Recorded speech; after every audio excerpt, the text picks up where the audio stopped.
这里就是世界上最大的城市中心广场——北京天安门广场，也是每一个中国人都应该要来一次的地方。你知道天安门广场有多少秘密吗？很多来过北京的人都只是站在这个地方，对着天安门广场拍几张照片就回家了，但是不了解天安门广场到底隐藏了哪些你应该知道，但是你又不知道的秘密。今天阿布就带你走进北京天安门广场，走吧。天安门广场南北长880米，东西长500米，占地面积44万平方米，可同时容纳100万人集会，是目前世界上最大的城市中心广场。大多数人来到天安门广场都应该会站在这里跟天安门合张照，对不对？但是你知道吗？天安门以前叫承天门，是明清2代皇城的正门，始建于明朝永乐15年，寓意承天启运、受命于天的意思。所以皇帝下圣旨的头一句就是奉天承运，皇帝诏曰。天安门的设计者呢是明代御用的建筑师，叫做蒯祥。清朝顺治8年，也就是1651年，承天门才正式更名为天安门。那天安门的城楼呢，分为城楼跟城台2个部分。城台的上面有5个券门，代表古代皇家的九五至尊。中间的门呢，一般是给皇帝走的，不过1年皇帝也走不了几次，只有重大节日才开。然后皇帝大婚或者是科举考试的3甲、状元、榜眼、探花面见皇帝的时候才可以走。那旁边的2个门呢，就是给一些皇室宗亲来走的。最外面的则是3品以上的官员走，因为古代只有3品以上的官员才能够面见皇帝。天安门城楼的前面呢，一般还会有一条河，这条河呢叫做金水河。那为什么要叫金水河呢？因为它是从西面流过来的，西方属金，所以这条河被称之为金水河。这个呢，就是大家都非常熟悉的天安门城楼前的华表了，已经有500多年的历史了，重量达到2万多公斤。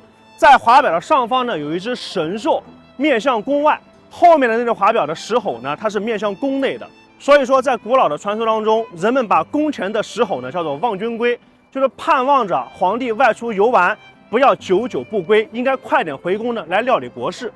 面向宫内的石吼呢叫做望君出，劝诫皇帝呢不要老是待在宫内寻欢作乐，也要经常到宫外去了解百姓的苦难。所以在古代当皇帝那也不是这么简单的。在我的左手边有一条长长的街，这里呢就是著名的长安街了，它也被称之为神州第一街。我们一般举行很大的这个阅兵仪式或者是庆典活动，还有10里长街送终礼，都是在这条神州第一街。这里就是天安门广场的国旗台了。每当我看到国旗的时候，内心都特别的激动跟兴奋。很多人都看过升国旗，但是国旗台里面的含义，很多人其实都不知道。旗杆的高度呢是30米，重量呢大概是7吨。旗杆下面的基座分为3层，第一层呢是80厘米高的汉白玉的栏杆，第2层呢是赭色的花岗岩，赭色是红褐色，象征着人民江山万代红的含义。第3层是5米宽的绿化带，一共有4块，代表4季常青，象征我们的祖国能够欣欣向荣。外面这些黄色的铜墩呢，一共有56个，象征着我们56个民族手拉着手，心连着心，团结在祖国的4面8方。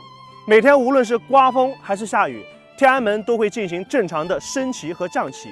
升旗的时间一般是由早上太阳升起的时间来决定的，太阳出来的早，升旗的时间呢就早一些；太阳出来的晚，升旗的时间呢就晚一些。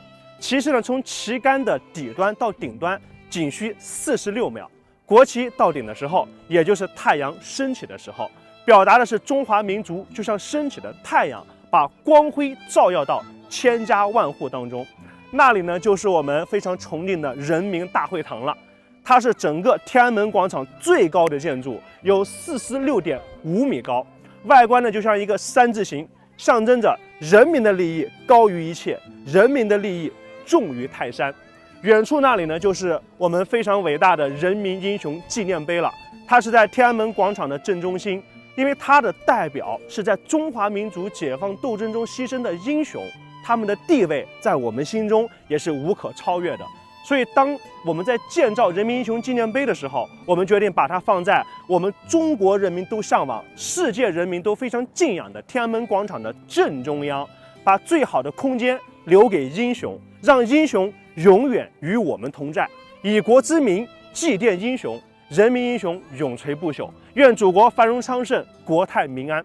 关注阿波，下期视频带你们去看一场大型的天安门升国旗。